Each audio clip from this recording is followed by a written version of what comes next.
All right, so I did a Bible study this morning. I was reading, I believe it was third Daniel in the Bible. And I was reading down and I got to a point where the King Nebuchadnezzar, he was basically saying, laying down an ultimatum. He was telling Meshach, Shadrach, and Abednego, basically, if you worship my idol, then good. No problem. No harm, no foul, right? We'll keep it moving. But if you don't, I'm going to throw you in the hot furnace.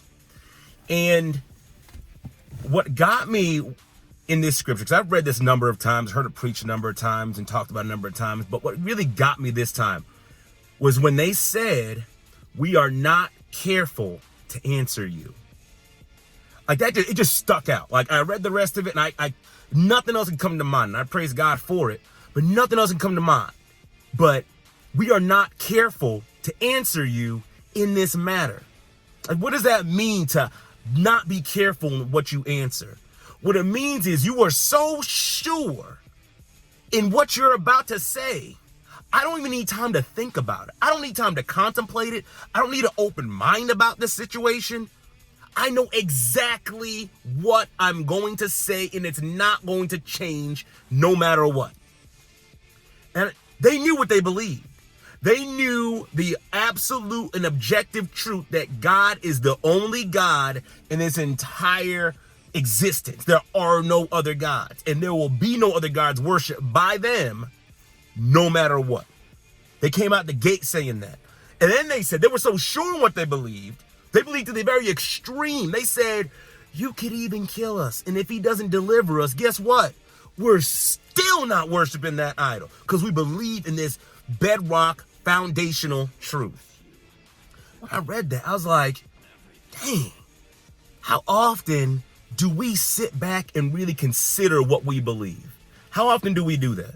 How often do we sit back and think, about this situation? I believe it to the full extreme. Because more often than not, a lot of times we say we believe something, but then we start inserting certain things that are very uncomfortable. We start backpedaling. Well, maybe, and then you want to compromise. And if that's the case, you don't believe what you really say you believe. Because if you truly believe without a shadow of a doubt what you believe, then guess what? You will not move from that belief no matter what. No matter what penalty is levied against you, no matter what consequence comes your way, no matter the relationships you lose, no matter what people say about you, you will not move. No amount of pressure will make you move. And so my thing is, how often are we sitting down to really consider what we believe? How often are we really taking time to think about some of the things that we say we believe? See, when it comes to being human, we want congruence. We want what the things we think, feel, say, and do to all line up across the board. And whenever someone comes and introduces something that rocks the boat, we do one of two things. Either we take it and think about it and change what we believe, or we vehemently fight against it and scream and cuss and yell and all this stuff like that. Just so we can maintain this illusion of congruence that we know we don't really have. So what I encourage everybody to do is really take time to sit down and think about what you believe. And I know it's a lot because you're like, well, I believe this and I believe that. I want you to try to make some like basic categories. Like, what do I believe? Like, what do I believe about God?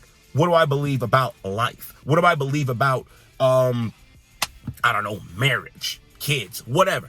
Like, break it down to as simple as you can possibly be, like, in categorizing. And just stop and think, like, what do you believe? Like, about love. Like, are you really willing to give your life for your spouse? You know, are you really willing to give your life for your kids? Like, stop and think, like, seriously. And don't just give, yeah, of course. You know? So that's my encouragement to you. Sit down, think about it, write it out, have a conversation with someone about it. Maybe someone you love, someone you trust, and talk about, do we really believe what we say we believe? You know, and if we want to believe that, then point out the incongruences, or I guess incongruencies, however, point them out. See what doesn't line up. See what, is not working. And then have the courage to face it and admit it and do what needs to be done in order to change it so that you really can have congruence and you don't have to live a life of hypocrisy.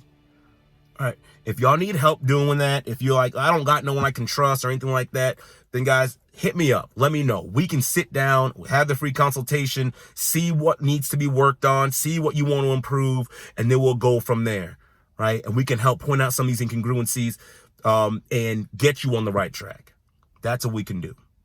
All right. So hit me up. You can contact me. My information's everywhere. If you want to DM me, text me, email me, look me up on Psychology Today. It's Faircliff Consulting Services. Remember, we're trying to improve the world. The goal is to improve the world by improving you. When we get better, the world gets better. So y'all take care. Have a great and blessed day, and I'll see y'all later.